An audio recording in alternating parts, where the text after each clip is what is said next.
अजीज़ तलबा व तालिबात, Farooq foundation online school के ज़रिए यकसा नसाब के मुताबिक तालीम हासिल करें। अगर हमारी वीडियोस पसंद आएँ तो चैनल को सब्सक्राइब करें और दोस्तों के साथ शेयर करें और बेल आइकन को लाजमी दबाएं ताकि आइंदा आने वाली तालीमी वीडियोस आप हासिल कर सकें। अस्सलामुअलैकुम बच्चों, कैसे हैं आप। उम्मीद है कि आप सब अपने घरों में खैर व आफ़ियत के साथ होंगे। बच्चों, फ़ारूक फाउंडेशन ऑनलाइन स्कूल से आप मुकम्मल तालीम हासिल करके बोर्ड का इम्तिहान बराए जमातिन नहुम और दहुम बेहतर तौर पर पास कर सकते हैं। आप अपनी उम्र और तालीम के मुताबिक मज़ीद तालीम हासिल कर सकते हैं। वालिदैन के से फ़ोन या कंप्यूटर पर हमारी वीडियोस के ज़रिए तालीम हासिल करने की दरख्वास्त करें। रोज़ाना 1 से 2 घंटे ऑनलाइन पढ़ाई करें और जब आप स्कूल जाएंगे तो आपको मज़ीद किसी मदद की ज़रूरत नहीं होगी। इस तरह पढ़ाई करके आप अपना वक्त और वालिदैन के अखराजात में बचत कर सकते हैं। ऑनलाइन स्कूल की कोई फ़ीस नहीं है। आप जूम पर भी क्लासेस का फ़ायदा उठा सकते हैं। हर मज़मून की मुकम्मल तालीमी वीडियो मौजूद है। बच्चों, उम्मीद है कि आप सब इससे फ़ायदा उठाएंगे। A'udzubillahi minash-shaytanir-rajim. Bismillahir-rahmanir-rahim. Assalamualaikum students. I hope you all are doing well. As you all know students, we had started chapter number 5 in our previous videos, in which we had discussed what are the different types of chemical reaction, in which we had studied the different type of chemical reactions are synthesis, decomposition, displacement and combustion, in which in combustion we had discussed combustion or burning is a chemical reaction between fuel and oxygen in the air. combustion होता है basically हमारे पास burning reaction किसके दरमियान, fuel and oxygen के दरमियान, जिसकी वजह से हमें क्या मिल जाता है oxide. The reaction releases energy in the form of heat and light. और रिएक्शन किसके जो हमारे पास एंड प्रोडक्ट होते हैं वो क्या होते हैं, वो होती है एनर्जी रिलीज़ होती है हीट एंड लाइट की फॉर्म में। फ्यूल कौन कौन से फ्यूल यूज़ होंगे कंबशन के लिए, वुड, कोयल, ओल and oil, methane, burn well, ये सारे जो है हमारे पास फ्यूल्स हैं जो कि अच्छी तरह जो है वो बर्न हो जाते हैं। Fuels burn well because they contain the element carbon and hydrogen. हमारे पास फ्यूल्स की बर्निंग अच्छी क्यों होती है, इस वजह से क्योंकि उनके पास क्या होते हैं, हाइड्रोजन एंड कार्बन जो है वो दोनों पाए जाते हैं। During burning these elements combine with oxygen to form carbon dioxide and water. Combustion basically एक बर्निंग प्रोसीजर है, बर्निंग रिएक्शन है। बर्निंग रिएक्शन में जब कभी भी कोई भी चीज़ जलती है तो वो जलती है ऑक्सीजन के रिएक्शन की वजह से। ऑक्सीजन रिएक्ट करता है उस चीज़ के साथ, कोई भी फ्यूल हो कुछ भी हो, ऑक्सीजन रिएक्ट करेगा और ऑक्सीजन हमें उस रिएक्शन के लिए कहाँ से मिलेगा, एयर से मिलेगा, क्योंकि एयर में ऑक्सीजन मौजूद है। और हमें एंड प्रोडक्ट मिलेंगे उसके हैं water, carbon dioxide and heat energy. So students, हमने कंबशन डिस्कस करा था अपने लास्ट क्लास में। अब हम अपने नए टॉपिक्स की तरफ आएंगे जो हमने आज पढ़ने हैं, जिसमें हम पढ़ेंगे कुछ न्यू चीज़ें, कुछ new reaction. So students, in today's class we'll be starting our new topic, which is what happen when a candle burn। यानी कि जब कभी भी कैंडल जलती है, कैंडल के बर्निंग की वजह से क्या होता है। सो ये हमारे पास एक आपको पूरी पिक्चर भी शो की गई है जिससे आपको और क्लियर हो जाएगा। Candles are made from a hydrocarbon called paraffin wax. When the wax melts it rises up the wick and burns।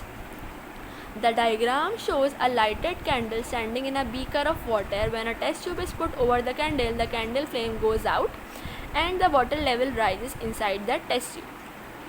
So students, सबसे पहले तो हमने आपको ये बताया candles are made up of hydrocarbon. Hydrocarbon means hydrogen and carbon के mixture की वजह से, जिसे हम कहते हैं पैराफिन वैक्स, क्या मिलती है हमें, कैंडल्स मिलती है। कैंडल्स बेसिकली होती हैं wax. When the wax melt it rises up the wick and Burns. यानी कि जब कभी भी कैंडल जो है वो हमारे पास जलती है फ्रेंड्स, होता ये है कि हमारे पास ऐसा एक चिराग सा हो जाता है, यानी थोड़ा सा उजाला हो जाता है, लाइट अप हो जाती है वो कैंडल, और उसके बाद क्या होती है, वो जलना शुरू होती है और उसके बाद पिघलना शुरू होती है।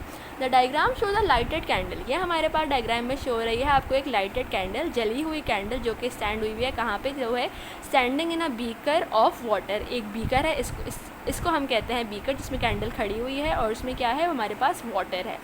इस रिएक्शन में हमने मैंने test tube is put over the candle. इस रिएक्शन में हमने क्या करा, कैंडल के ऊपर हमने क्या कर दिया है, एक टेस्ट ट्यूब जो है वो प्लेस कर दी है।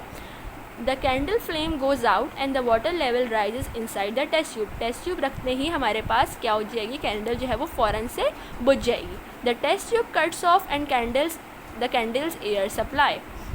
हमारे पास टेस्ट ट्यूब क्या कट कर देगी, कैंडल की एयर सप्लाई को जो है वो बंद कर देगी, कट कर देगी। The candle goes out the water rises. जैसे ही कैंडल जो है वो बुझ गई, कैंडल बुझना शुरू हुई और यहाँ से हमारा वाटर लेवल जो है वो क्या हो जाएगा, राइज होना शुरू हो जाएगा, बढ़ना शुरू हो जाएगा, इंक्रीज़ होना शुरू हो जाएगा।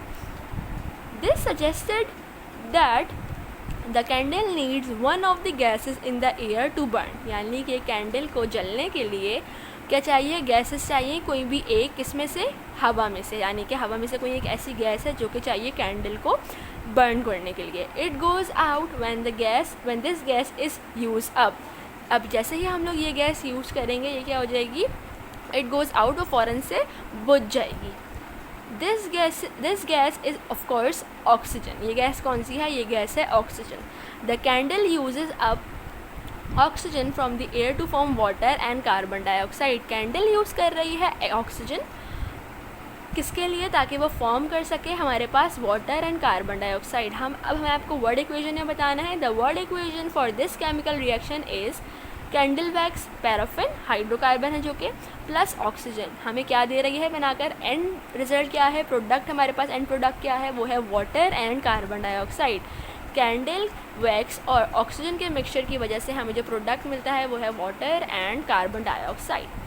This experiment shows that about 1/5 of the air is used up when something burns। यानी कि ये एक्सपेरिमेंट हमें शो करता है 1/5 ऑफ द एयर है वो जो यूज़ हो रही है किसमें, बर्निंग के लिए। जब कभी कोई चीज़ जलती है तो 1/5 पोर्शन ऑफ द एयर जो है वो यूज़ होता है।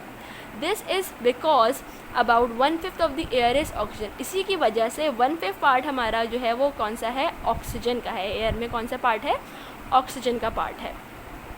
तो स्टूडेंट्स, इस रिएक्शन से हमें बेसिकली पता क्या चल रहा है, इस रिएक्शन से हमें बेसिकली पता ये चल रहा है कि कैंडल वैक्स और ऑक्सीजन की मदद से हमें क्या मिलता है, water and carbon dioxide. Water का लेवल यहाँ जो है इंक्रीज़ हो रहा है, वो भी इसी वजह से यहाँ पे वाटर का लेवल जो है वो इंक्रीज़ होगा। So students, the next topic is burning safely. A fire needs fuel to burn. यानी कि आग लगाने के लिए, आग जलाने के लिए, आग लगने के लिए भी हमें क्या ज़रूरी है, फ्यूल ज़रूरी है, जिससे क्या होता है, कोई भी चीज़ जलती है। Oxygen for the fuel to react with. यानी कि ऑक्सीजन क्यों चाहिए, ऑक्सीजन चाहिए ताकि वो उस फ्यूल के साथ रिएक्ट कर सके। And heat to keep the chemical reaction going. Heat किस लिए चाहिए, ताकि केमिकल रिएक्शन जो है वो चलता रहे, होता रहे। जैसे कि मैंने आपको बताया था, कुछ रिएक्शंस होते हैं एक्सोथर्मिक, एंडोथर्मिक। इसी तरह से हमारे पास जो है वो क्या, इसमें बात क्या थी कि कुछ रिएक्शंस ऐसे होते हैं जिसमें आपको हीट जो है वो प्रोवाइड करनी पड़ती है ताकि केमिकल रिएक्शन स्टार्ट हो, केमिकल रिएक्शन प्रॉपर्ली हो सके। कुछ रिएक्शंस ऐसे होते हैं जिसमें हमें एंड प्रोडक्ट पे हीट या फिर एनर्जी जो है वो मिलती है। तो इस तरह से स्टूडेंट्स, इस तरह से हमारे पास जो है केमिकल रिएक्शन जो है वो या तो होते रहते हैं, या तो हम उसको एनर्जी प्रोवाइड कर दें, या फिर अगर कोई ऐसा रिएक्शन होगा जो हमें आखिर में एनर्जी जो है वो ख़ुद प्रोवाइड कर देगा, यानी जो हमें एंड प्रोडक्ट होगा उसमें एनर्जी भी मिलेगी। तो put out a fire at least one of these things must be remove. यानी कि आग बुझाने के लिए इनमें से कोई भी एक चीज़ का रिमूवल बहुत ज़्यादा ज़रूरी है, क्योंकि अगर हमारे पास हमें आग लगानी है तो हमें कोई ना कोई फ्यूल चाहिए होगा। अब उस फ्यूल को आग भड़काने के लिए ही समझे, ताकि फ्यूल जो है वो रिएक्ट कर सके ऑक्सीजन के साथ, हमें ऑक्सीजन की डिमांड है। इसके बाद हीट की ज़रूरत है ताकि वो केमिकल रिएक्शन यानी कि जो बर्निंग का प्रोसेस है वो चलता रहे। सो या तो बेसिकली हम क्या करेंगे, फ्यूल ही नहीं डालेंगे तो आग बुझ सकती है, ऑक्सीजन की कमी हो जाएगी तो वो आग बुझ सकती है। जैसे कि हमने कैंडल में करा, कैंडल में हमने क्या करा था, हमने उस जो बीकर था कैंडल का, उसमें हमने टेस्ट ट्यूब रख दी थी। उस टेस्ट ट्यूब की रखने की वजह से उसका जो ऑक्सीजन सप्लाई था वो कट ऑफ हो गया था। जब उसका ऑक्सीजन सप्लाई कट ऑफ होगा तो हमारे पास फ़ौरन से कैंडल बुझ गई थी। इसीलिए जब कभी भी हमारे पास आग लगानी होगी तो भी हमें ऑक्सीजन कट ऑफ करना होगा ताकि आग जो है वो बुझ जाए, या फिर हम उस रिएक्शन को हीट ही प्रोवाइड ना करें ताकि आग लगी तो लग तो गई है, लेकिन हम लोग जो है उसको आगे जो है वो जो है कंटिन्यू नहीं रखना चाह रहे हैं, हमें आग जल्दी से बुझानी है। इसीलिए जब कभी भी हम लोग कहीं भी आग लग जाती है तो हम लोग फ़ौरन से उसमें पानी डालते हैं। तो पानी डालने की वजह से ये होता है कि उसका ऑक्सीजन सप्लाई फ़ौरन कम हो जाता है, वहाँ पूरी जगह जो गीली हो जाती है, हीट जो मिल रही होती है उसको हीट का सप्लाई बिल्कुल ख़त्म हो जाता है, पानी ठंडा होता है तो हीट का सप्लाई कट ऑफ हो जाता है और फ़ौरन से आग जलना जो है वो जो है वो फ़ौरन आग जो लगी हुई होती है वो बुझ जाती है। The best method will depend on what is burning and where. फिर भी बेस्ट मैथड तो यही होगा कि डिपेंड करता है हम कौन सी चीज़ कट ऑफ कर रहे हैं, उसके बावजूद भी ये चीज़ डिपेंड करती है कि किस चीज़ को आग लगी हुई है, क्योंकि जिस चीज़ को आग लगी होगी उसकी सेवेरिटी पता चलेगा वो कितनी जल सकती है, उतनी ज़्यादा आग लगेगी उसमें, या फिर आग कहाँ लग रही है। जैसे कि बात करी जाए जंगलात की, जंगल वगैरह होते हैं वहाँ पे आग ज़्यादा लगती है, क्योंकि वहाँ के दरख्त वगैरह होते हैं वो एक से दूसरे तीसरे में आग बढ़ती चली जाती है। अगर किसी कपड़े पे आग लग जाए तो वो भी बढ़ती चली जाती है, फैलती चली जाती है। इसीलिए डिपेंड करता है कि किस चीज़ को आग लगी है और कहाँ पे आग लगी है, तो इस पर डिपेंड करेगा हमारा आग लगने का जो पूरा प्रोसेस होगा। The combustion triangle shows that things that are essential for a fire to burn, यानी कि ये जो हमारे पास यहाँ पे एक ट्रायंगल बनाया है कम्बशन का, वो हमें बता रहा है कि जो है कौन कौन सी चीज़ें हैं जो एसेंशियल हैं, ज़रूरी हैं आग लगने के लिए। Fuel, heat and air and oxygen, जैसे कि हमने अभी आपसे बात करी कि एयर यानी ऑक्सीजन, हीट और फ्यूल बहुत ज़रूरी है आग लगने के लिए। सो removing the heat, example by cooling the fire with water, not safe for some fires, example electrical fires. Removing the fuel, example cutting off a gas supply. Removing the supply of oxygen by using a fire blanket or carbon dioxide gas. So students, basically अब ऐसा कौन से 3 veg है जिससे हम लोग जो है फायर को कट ऑफ कर सकते हैं, आग को बुझा सकते हैं। वो थे कि हम लोग जो है वो हीट का रिमूवल कर दें, क्योंकि हीट, फ्यूल और ऑक्सीजन ही इसेंशियल है आग लगने के लिए, आग भड़कने के लिए। तो हम उसी को कट ऑफ, उनमें से किसी एक को भी कट ऑफ करेंगे तो हमारी आग जो है वो बुझ सकती है। हीट के रिमूवल की वजह से क्या होगा, हीट के रिमूवल जो है कौन सा इफेक्ट देगा, हीट का रिमूवल एक जो है हमारे पास कूलिंग इफेक्ट देगा। उस कूलिंग इफेक्ट की वजह से हमारी जो आग है वो फ़ौरन से बुझ जाएगी। लेकिन ये जो कूलिंग इफेक्ट है, वाटर जो यूज़ हम कर रहे हैं वो इलेक्ट्रिकल फायर्स के लिए सेफ़ नहीं है। फ्यूल हम क्या करेंगे, कटिंग ऑफ गैस सप्लाई फ़ौरन से किसी भी फ्यूल का सप्लाई फ़ौरन से कट ऑफ कर देंगे, ख़त्म कर देंगे। Removing the supply of oxygen, यानी कि ऑक्सीजन का सप्लाई हम किस तरह ख़त्म कर सकते हैं। ये तो नहीं होगा कि हम ऑक्सीजन देना बंद कर देंगे, क्योंकि ऑक्सीजन तो हवा में है, वो तो उसको फ़ौरन मिलती रहेगी। तो अब हम ये करेंगे कि फ़ौरन से जो है कोई ना कोई फायर ब्लैंकेट जो है वहाँ आग वाली जगह पे डाल देंगे। फायर ब्लैंकेट से ये होगा कि फ़ौरन से अब ऑक्सीजन नहीं मिलेगी। और या फिर हम लोग यूज़ कर लें carbon dioxide gas. Carbon dioxide gas के यूसेज की वजह से फ़ौरन से आग जो है वो हमारी बुझ जाएगी। So our new topic is some early experiments on air, यानी कि कुछ पहले के एक्सपेरिमेंट जो हैं वो किए गए हैं एयर पे। Early scientist thought air was an element, a single substance that could not be broken down into anything else. In 1774, Joseph Priestley, an English amateur scientist, discovered oxygen, although he did not know it at that time. For a long time, Priestley thought that he had simply found a new kind of air in which things burned much more brightly. He discussed his work with French scientist Antoine Lavoisier.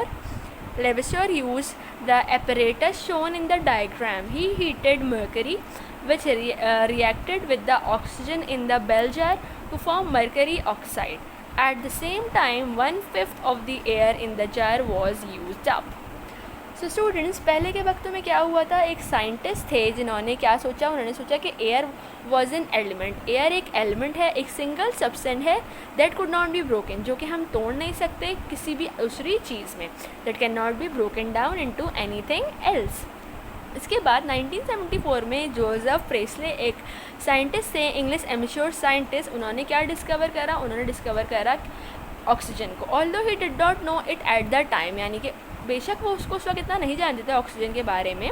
For a long time he thought he had simply found a new kind of air in which things burn much more brightly. शुरू में तो उनको यही लगा कि oxygen जो है वो एक सिंपल सा एलिमेंट है, उसके बारे में वो इतना जानते नहीं है, लेकिन उन्होंने कोई एक न्यू एलिमेंट जो है, न्यू काइंड ऑफ एयर की कोई नई काइंड जो है वो उन्होंने फाउंड आउट जो है वो कर ली है, उन्होंने फाइंड कर ली है, जिसमें उनको लग रहा था कि भाई ऑक्सीजन ही एक ऐसी हवा है जिससे जो है आग बहुत ज़्यादा जल्दी भड़क रही है और जल्दी जल्दी कोई भी चीज़ जल रही है। He thought he had simply found a new kind of air in which things burned much more brightly. He discussed his work with French scientist Antoine Lavoisier.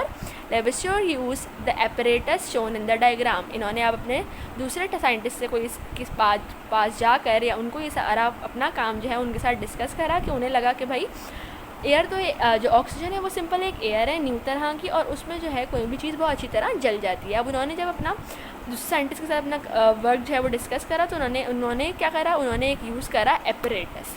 He heated mercury which reacted with the oxygen in the bell jar. उन्होंने mercury को heat up किया और react करवाया oxygen के साथ एक bell jar में, ताकि वो क्या बना सके, मरकरी ऑक्साइड बना सके। At the same time 1/5 of the air in the jar was use up. अब यहाँ पे इनके पास जो है वो एक जार है और एक फ्लास्क है जिसमें है मरकरी। उन्होंने मरकरी को हीटअप करवाया और इस फ्लास्क के ज़रिए यहाँ पे आ गई क्या, फ़ौरन से जो है कार्बन डाइऑक्साइड, और उन्होंने क्या बनाने की कोशिश करी कि वो बना दें mercury oxide. Students, he explained his result by saying that air was a mixture of an active gas called oxygen and an inactive gas which we now call nitrogen. So students, अब उन्होंने अपने experiment के through क्या जो है वो explain करने की कोशिश की। उन्होंने एक्सप्लेन करने की कोशिश की कि जो एयर है वो सिर्फ क्या है, air was a mixture of an active gas called oxygen. Air जो है हमारे पास मिक्सचर है एक एक्टिव गैस ऑक्सीजन का और एक इनएक्टिव गैस नाइट्रोजन का। क्यों? अब उन्होंने अब आपका सवाल ये होना चाहिए कि उन्होंने ऐसा क्यों डिस्कस करा, उन्हें ऐसा क्यों लगा कि हमारे पास, उन्हें क्यों ज़रूरत पड़ी एयर पे जो है एक्सपेरिमेंट करने की। सो स्टूडेंट्स, क्योंकि जो हमारे पास जोसेफ प्रेस्ले थे उनको ये लगा था कि उन्होंने पूरी एयर को जो है, उन्होंने ऑक्सीजन को समझा था कि वो एक क्या है, अलग सा एक एलिमेंट है। लेकिन जो हमारे पास जो है एंटियोन लेविसर थे, उन्होंने अपने एक्सपेरिमेंट से ये एक्सप्लेन करा कि नहीं, एयर जो ऑक्सीजन है वो अलग से एयर नहीं है। ऑक्सीजन हमारे पास पाई जाती है एयर में। क्यों? क्योंकि एयर जो है वो मिक्सचर है ऑक्सीजन और नाइट्रोजन का।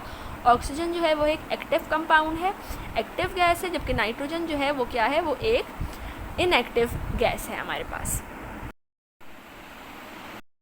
आई होप सो स्टूडेंट्स, आपको आपका चैप्टर नंबर 5 वो अच्छी तरह समझ में आ गया होगा। सारी जो केमिकल रिएक्शंस हैं, एक्सपेरिमेंट्स जो किए गए हैं, जो केमिकल चेंज या फिजिकल चेंज में डिफरेंस है, वो आपको अच्छी तरह समझ में आ गया होगा। मेरे लेक्चर्स को बहुत अच्छी तरह सुनिएगा, समझने की कोशिश कीजिएगा। न्यू वीडियो में न्यू चैप्टर के साथ मिलेंगे। अपना बहुत सारा ख्याल रखिएगा। अल्लाह हाफ़िज़।